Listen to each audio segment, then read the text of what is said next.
Hey everybody, and welcome to the 5 Bytes podcast. I'm your host, Rory Monahan. Coming up on this week's episode, Apple announces new devices, including the iPhone 16. Also, September Patch Tuesday news roundup.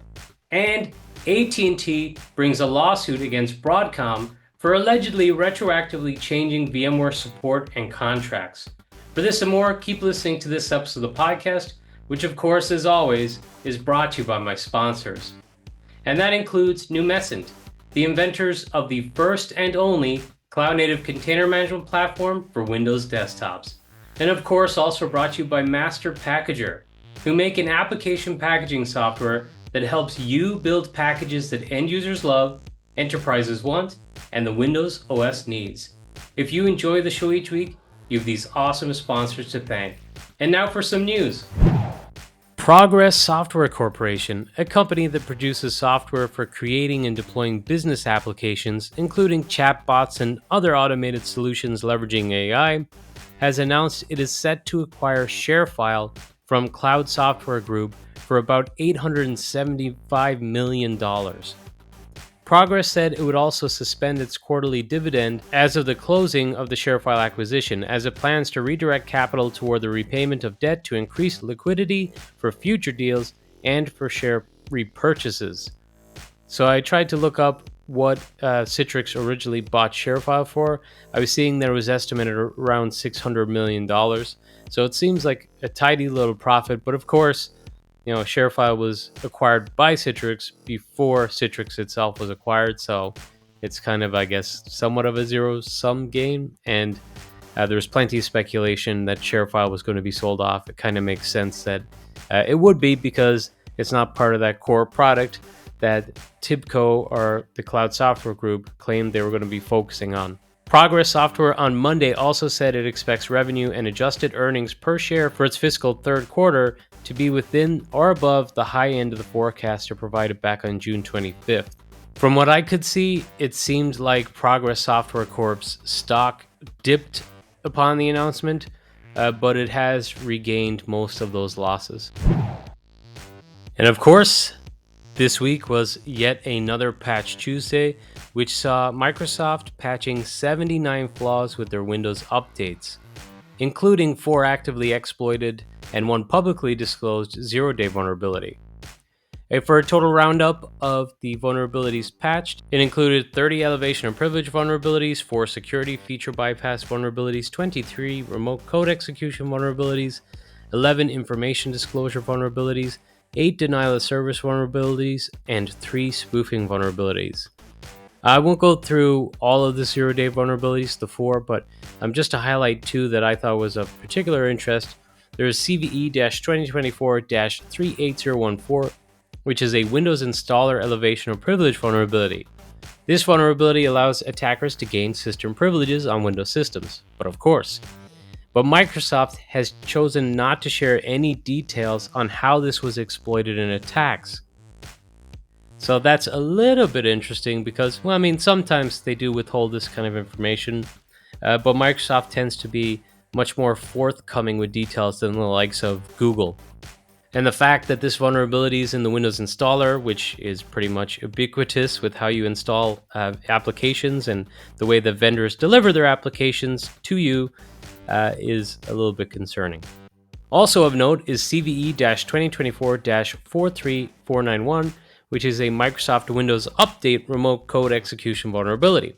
BleepyComputer.com reports that Microsoft was made aware of a vulnerability in the servicing stack that has rolled back fixes for some vulnerabilities affecting optional components on Windows 10 version 1507, and they explained in an advisory that, quote, "This means that an attacker could exploit these previously mitigated vulnerabilities on Windows 10 version 1507 systems that have installed the Windows Security Update released on March 12, 2024, which is KB 5035858, or other updates released up until August 2024. All later versions of Windows 10 are not impacted by this vulnerability. The servicing stack vulnerability is addressed by installing the September 2024 servicing stack update and then the September 2024 Windows security update in that order. Now, the good news is most people should be far removed from that version of Windows 10.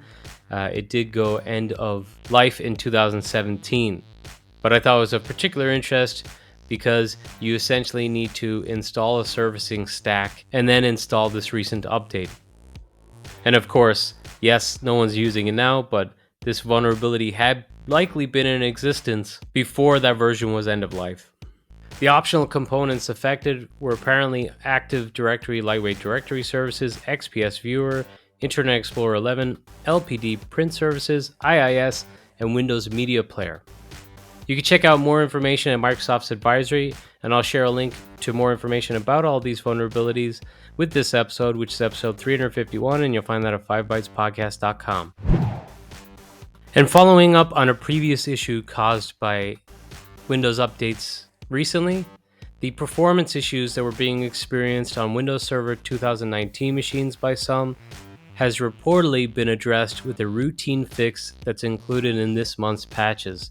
So if you were affected by those Windows Server 2019 performance issues, it will now be fixed in this Windows update if you haven't already resolved it yourself. There was an Apple event this week where Apple launched some of their latest new products and devices, including the iPhone 16, which features the latest Apple-developed processor, the A18, which is equipped to make the new iPhones the first iPhone tailor-made for Apple Intelligence, which is Apple's leap into AI that I covered on a previous episode of the podcast. But if you didn't listen to that, some examples of what you might be able to do with it is like get it to proofread text, get help generating images, transcribe recordings, and more. Something that caught my eye is the ability to remove unwanted objects from your pictures. So that seems like it would actually be a really, really useful ability that the intelligence service will provide. This A18 chip will make the iPhone up to 60% faster. It has 6-core CPU, and it has a 5-core GPU. For battery life, you'll get up to 27 hours of video playback on the iPhone 16 Plus, and up to 22 hours of video playback on the iPhone 16. I saw people making a pretty big deal that there's like 2 new buttons on the iPhone and saying that this is a pretty radical shift for Apple because they've been moving away from buttons and ports and just making things more minimalistic in terms of the form factor. But these 2 buttons includes a way to access your camera tools quicker and also be able to zoom scroll on the side of your phone. And then there's another button which essentially seems to be kind of like a hotkey type button that you can customize, and it's just like an action button and you can decide what action it takes. To me, one of the most interesting things that seemed to get a little overlooked by people who were covering the announcements was the fact that they said that if you don't have cell service or like mobile signal on your iPhone 16 or Wi-Fi, the iPhone 16 can connect to a satellite so you can stay in touch or get assistance if you need it. They say messages via satellite lets you send and receive messages and tap backs when you're off the grid right from the Messages app. Your iPhone will help you connect to a satellite so you can text or iMessage or SMS. So I think that's pretty significant. Just even as a daily phone user, like I live in a spot with pretty poor reception at the best of times, and a lot of the government services in Ireland require you to log in and have 2-factor authentication, and they only offer SMS message for the authentication and for sending the code. So I might have to like walk down my back garden to get signal in order to get the message, and then I get back and log in or attempt to log in and the code has expired. So something like this, if it actually works within Ireland and it's available to just all Apple users, like it's an Apple satellite, that would be great for me. Also announced was the latest Apple Watch, which brings its largest display and thinnest display yet for their devices. It also features a sleep apnea detection, and reportedly you can get an 80% battery charge within 30 minutes. There were also some new Airpods announced, which Apple has called the most comfortable AirPods to date. And later this year, Apple will be making the AirPods Pro 2 available as an over-the-counter hearing aid. Apple is launching a couple of hearing-focused features on the AirPods Pro 2, including a feature designed to protect hearing and a clinical-grade hearing test. These features become available in a free software update in more than 100 countries and regions coming this autumn. It wasn't all good news for Apple this week, as they lost their case that was brought against them by the European Commission, who set after Apple for underpaying corporation taxes to Ireland to the tune of 13 billion euros. Following the Commission's original ruling, Apple had to pay 13.1 billion euros in unpaid taxes plus 1.2 billion in interest into an independent third-party administered escrow account.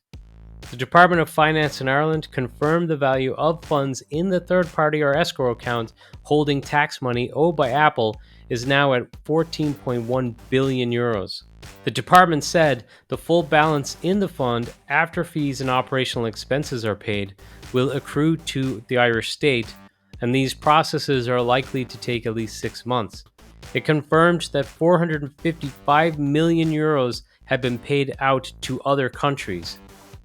So if you're calculating, obviously that's more than the 14.3 billion that would have been in the account originally. And the Irish Taoiseach had stated that the money was being held in the escrow account for a few years now, whilst waiting this final decision after Apple had originally lost a ruling and then they had won a ruling, but the money was being kept in the escrow account throughout this entire time until this final ruling. And in that time, the money actually accrued interest.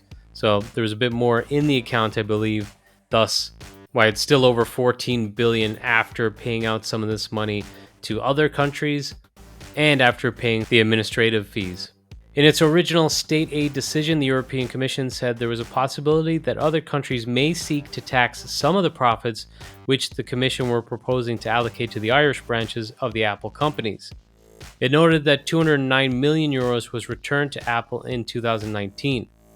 The department said it was not aware of any further claims by other countries on the Apple tax money.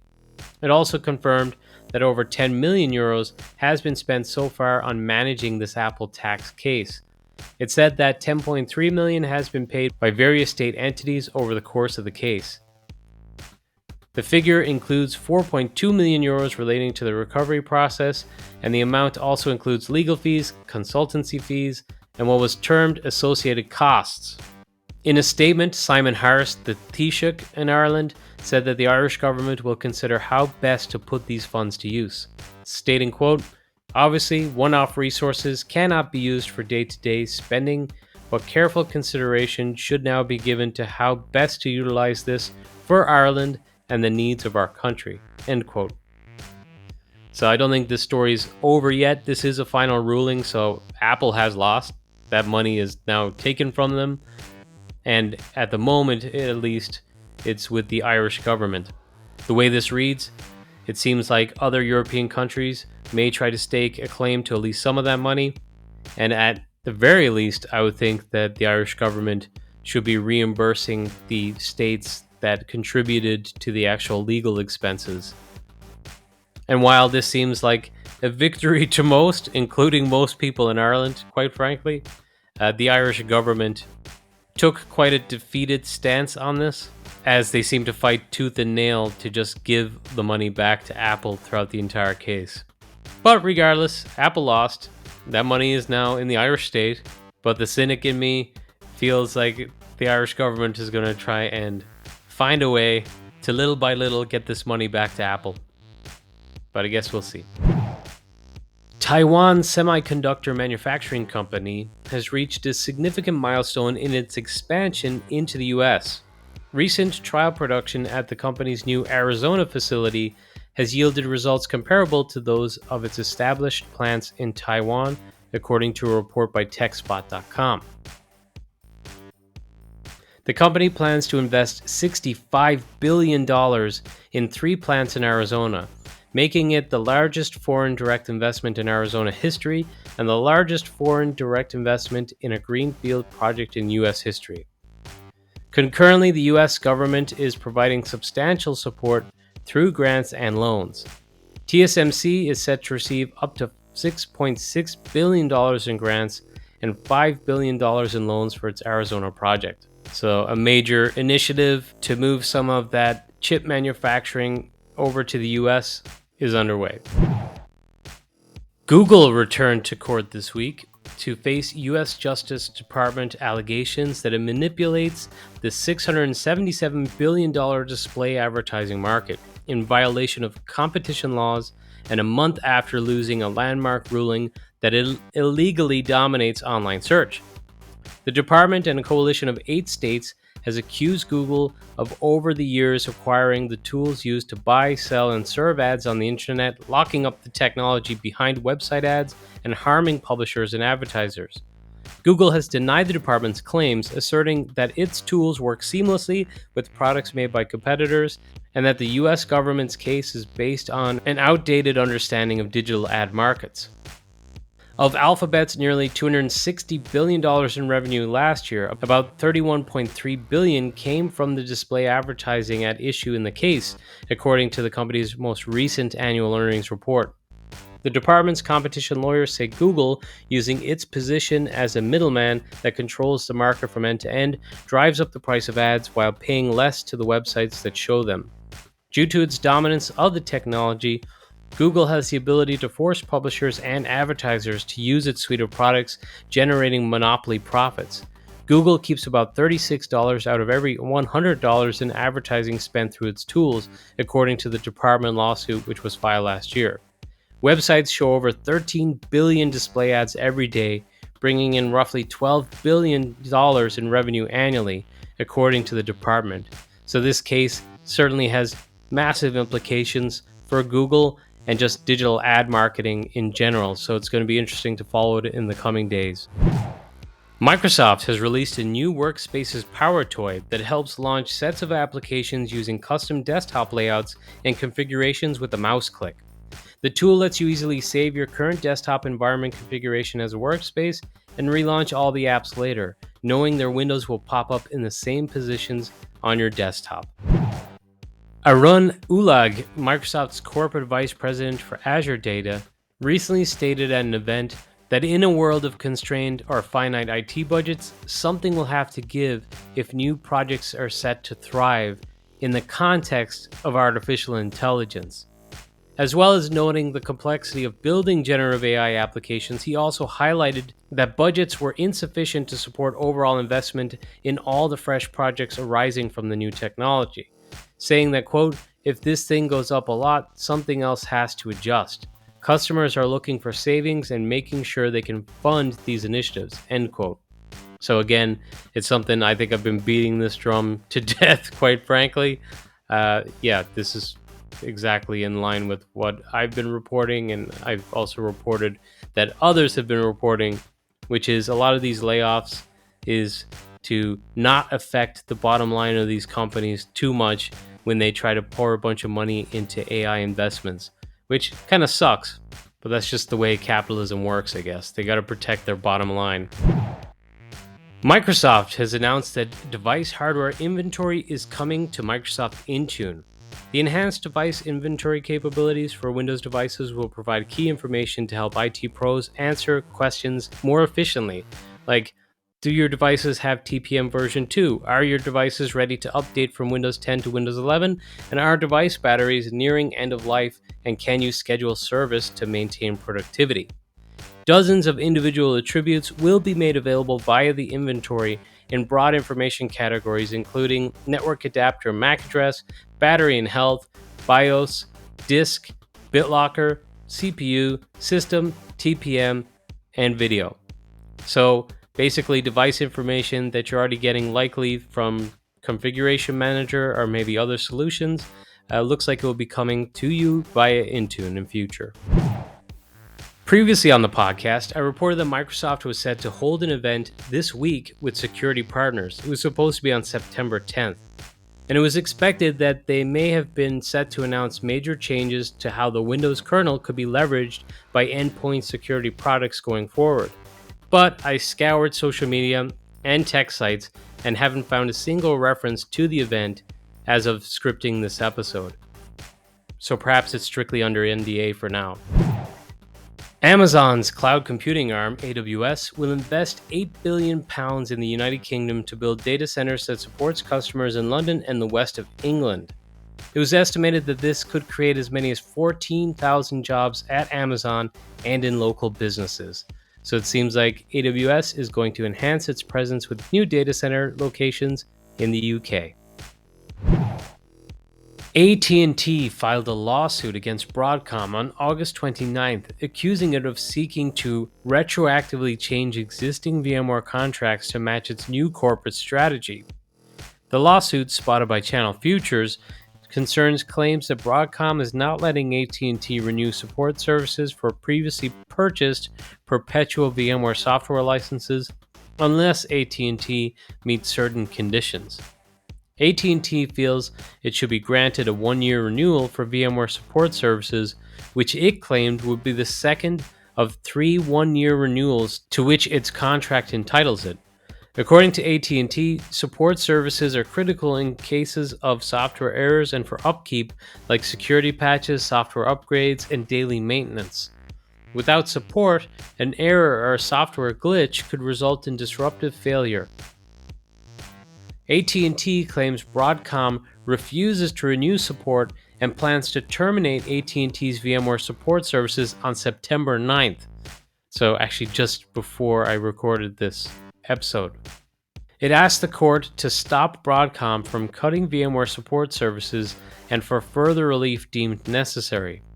The New York Supreme Court has told Broadcom to respond within 20 days of the complaint's filing. The lawsuit reads, quote, specifically, Broadcom is threatening to withhold essential support services for previously purchased VMware perpetually licensed software unless AT&T capitulates to Broadcom's demands that AT&T purchase hundreds of millions of dollars worth of bundled subscription software and services, which AT&T does not want, end quote. In its lawsuit, AT&T claims bullying tactics were expected from Broadcom post-acquisition. And quoting Ars Technica's report here, the lawsuit claims that, quote, Broadcom wasted no time strong-arming customers into highly unfavorable subscription models marked by steeply increased prices, refusing to maintain security conditions for perpetual licensed software, and threatening to cut off support for existing products already licensed by customers, exactly as it has done here, end quote. In a statement to Ars Technica, a Broadcom company spokesperson said, quote, Broadcom strongly disagrees with the allegations and is confident we will prevail in the legal process. VMware has been moving to a subscription model, the standard for the software industry, for several years, beginning before the acquisition by Broadcom. Our focus will continue to be providing our customers choice and flexibility while helping them address their most complex technology challenges, end quote. AT&T's lawsuit emphasizes that should it lose support for VMware offerings, communications for the Office of the President and first responders would be at risk.